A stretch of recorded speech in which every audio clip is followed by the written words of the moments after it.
북한이 결국 이를 저질렀습니다. 합참의 발표에 따르면 북한이 15일 정오 경의선과 동해선 남북 연결도로를 폭파했는데요. 이걸로 남한과 북한은 정상적으로 연결된 육로가 완전히 끊겼습니다. 최근 한국에서 발사된 무인기가 평양 상공에 침투했다며 참변 등 보복을 예고한 북한이 국경선 부근 부대에 완전 사격준비 태세를 갖추라고 지시했다는 사실을 공개했는데요. 특히 전시종원 편제대로 병력을 배치했다고 밝혀 언제든 실전에 임할 수 있는 준비를 마쳤다는 점을 시사했습니다. 한국 국방부는 무인기의 주체가 우리가 아니다라고 언급했음에도 북한은 5차례나 담화문을 발표하면서 한국을 강하게 비판하였는데요. 무슨 피해를 입힌 것도 아닌데 이렇게까지 난리치는 모습이 뭔가 이상하게 보이는데 그 이유를 알고 보면 북한의 열악한 상황을 알 수가 있습니다. 추후 드러난 보도에서 무인기가 평양에 무려 3차례나 발견되었다는 소식이 들려왔기 때문인데요. 조선노동당 중앙위원회 청사구역 상공에서 발견됐다고 밝혔는데 이게 사실이라면 김정은 집무실 바로 위에서 무인기가 유유히 하늘을 떠다녔던 것이라 북한 지도부가 충격을 받았던 것입니다. 그렇게 북한에서는 경의선과 동해선 남북 연결도로를 폭파했는 것도 모자라 한국을 향해 5번이나 담화를 쏟아냈는 건데요. 하지만 사실 북한이 연결도로를 폭파한 사실을 보면 굉장히 자극적으로 보이긴 합니다. 뉴스의 헤드라인만 보면 북한이 한국 측과의 모든 교류를 완전히 끊고 통행을 방해하며 강력한 무력 시위를 통해 북한의 무력 통일 의지를 보여준 듯한 느낌이 있지만 이는 북한 선전용 멘트일 뿐 사실 방어물 공사를 하기 위한 조치였던 것뿐인데요. 겉으로는 마치 한국에 엄청난 위협을 가하는 것처럼 선전했지만 속으로는 한국이 절대 오해하면 안 되라며 벌벌 떨고 있는 북한입니다.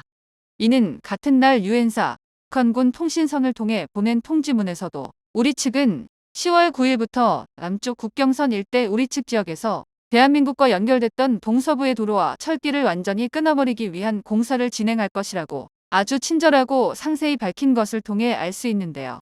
만약 한국이 이를 오해라도 한다면 큰일이 날 것을 자신들도 알고 있었기 때문입니다. 최근 북한 총참모부는 국경선 부근 포병연합부대 등의 사격준비 태세를 갖추라는 작전 예비 지시를 내리기도 했습니다. 북한군의 최대 전력이 포병연합부대라는 점에서 사실상 최정예 부대의 군 전력을 다시 한번 재점검한 셈인데요.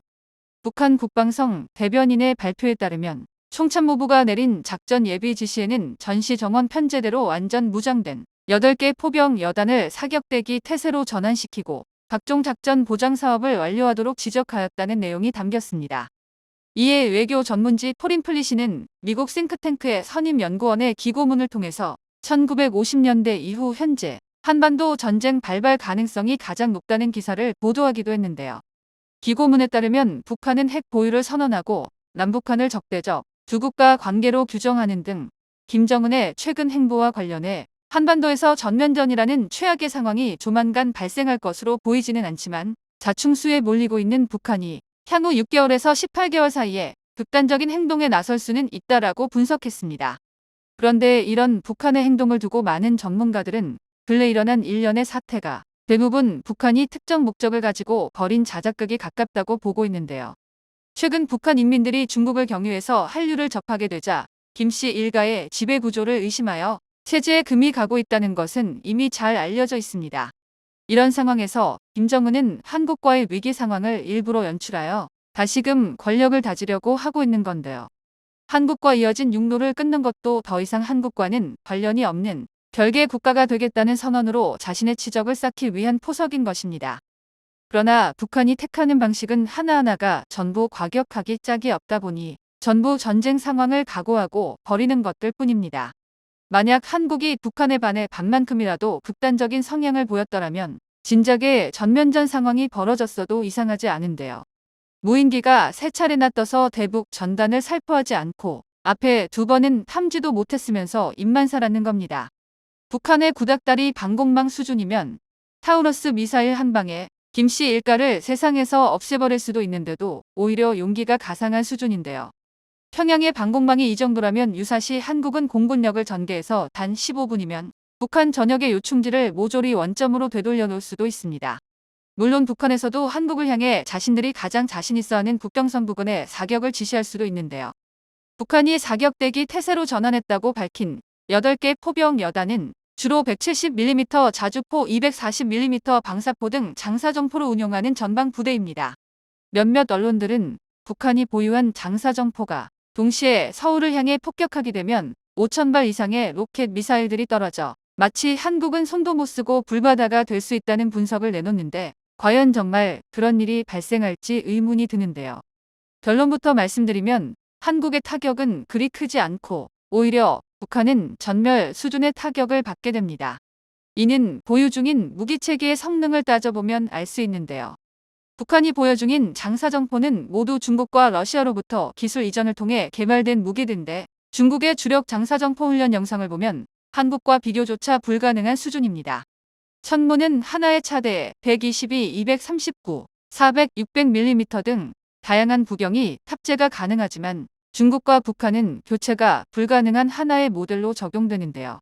또한 북한과 다르게 천무의 경우 탄을 하나씩 채워서 넣는 방식이 아닌 탄창처럼 하나의 포드만 교체해서 사용할 수 있는 방식입니다. 내장된 발사대 크레인으로 2명 미만의 최소 인원만 있으면 되고 교체 시 드는 시간은 불과 5분밖에 되지 않는데요. 특히 각각의 포드에 다른 구경 미사일을 장착하여 전술 및 이에 따라 대응 공격을 할 수 있고 전용으로 개발된 탄약 운반 차량까지 따로 있습니다. 그러므로 일부 군사 전문가들이 주장하는 북한의 장사정포가 동시 타격하게 되면 불바다가 되는 건 한국이 아니라 북한이 될 것인데요. 천무 한 대가 북한 장사정포 대비 최소 12배 이상의 화력을 지닌 것입니다. 만약 서로 화력 대결을 벌인다면 북한의 장사정포가 모든 탄약을 다 쏟아붓는다면 한국 역시 K-39 천무 다연장 로켓이 동시에 대응 공격을 진행하고 있을 것인데요. 북한이 40발의 로켓을 쏜 뒤의 시간에 재정비 시간을 가져야 하는 반면 천무는 5분 후 바로 재반격이 가능하다는 점에서 차원이 다른 화력을 지녔다는 것을 알 수 있습니다. 또한 공격만큼 중요한 게 바로 방어인데요. 최근에는 한국이 독자적으로 개발한 장사정포 대응 체계인 LAMD의 빠른 전력화가 추진되고 있습니다. 당초 계획은 총 2조 8천억 원을 투자해 2039년까지 배치하기로 했으나 한화시스템과 LIG, 넥스원 그리고 국방과학연구소의 우수한 기술력을 기반으로 기존보다 대략 10년 앞당겨진 2029년에 전력화가 될 것으로 보입니다. 특히 이미 4개국에서 운영하고 있는 한화시스템의 명품 다목적 레이더의 성능이 화제인데요. 동시다발로 쏟아지는 다연장 로켓을 실시간으로 탐지해 추적 요격할 수 있어 국내 주요 핵심 시설을 촘촘히 보호할 수 있는데 한화 측 설명에 따르면 해외 유사 무기인 아이언돔보다 우수한 탐지 및 추적 성능을 보유했다고 강조했습니다. 한국의 이런 사정을 앓고 있는 중국에서는 되려 북한을 상대로 한국에게 선을 넘는 행동을 삼가하라고 경고하기도 했는데요. 중국은 미국과 진심으로 싸울 작정으로 군사력을 늘리고 있는 만큼 미국의 핵심 동맹이자 가장 가까운 적성국인 한국의 전력도 비교적 잘 파악하고 있습니다. 북한은 핵을 확보한 자신감을 바탕으로 한국의 과격한 언행을 일삼지만 중국은 한국이 고작 핵 보유만 가지고 얕볼 상대가 아니라는 점을 잘 알고 있는데요. 매년 세계 각국의 군사력 순위를 정하는 미국 매체 글로벌 파이어파워 기준 한국은 미국, 러시아, 중국, 인도의 뒤를 이어 최신 순위 5위를 기록했습니다. 중국의 한 관영 매체는 이 순위에 대한 내용을 보도하면서 한국의 역량이 실제로도 그 정도 수준이라고 보기에 부족함이 없다고 말하고 있는 겁니다.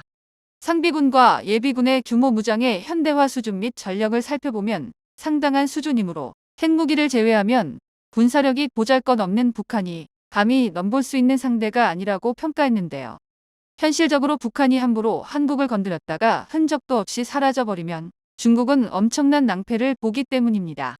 중국은 예전부터 북한 지역에 자원과 항구를 손에 넣어 개발하기 위해 상당한 투자를 쏟아왔습니다.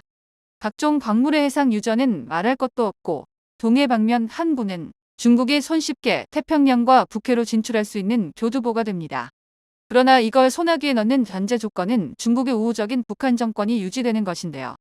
만약 북한 김씨 일가가 지금처럼 위험 부담이 높은 강경 노선을 계속해서 타다가 선을 잘못 밟아서 한순간에 지도상에서 북한이라는 나라가 사라지면 그동안 중국이 북한 땅에 쏟은 돈은 허공으로 흩어지는 것입니다. 중국의 이런 속셈을 아는지 모르는지 북한은 자꾸만 한국을 자극하고 전쟁 분위기를 고조시키고 있는데요. 하지만 북한은 한국 땅이 아닌 오히려 자국 땅을 폭파시키면서 한국에 위협을 가했던 것은 절대로 한국을 화나게 해서는 안 된다는 것을 깨닫고 있기 때문입니다. 자칫 한 발이 한국 쪽으로 튀게 되면 한국은 그 일대를 초토화시킬 준비를 하고 있기 때문입니다. 민간용 무인기가 북한 김정은의 머리 위로 지나가도 허술한 레이더망의 발견조차 못했던 북한이기에 언제 어디서 까딱하다간 이번에 공개한 현무5로 자신이 제거될지 모른다는 생각을 갖고 있는 김정은이기 때문입니다. 북한에게 한마디 하자면 싸움은 입으로 하는 게 아니다. 실력 없으면 입도 놀리지 말자. 정보가 도움되셨다면 구독과 좋아요 부탁드립니다. 이상 시스코크입니다.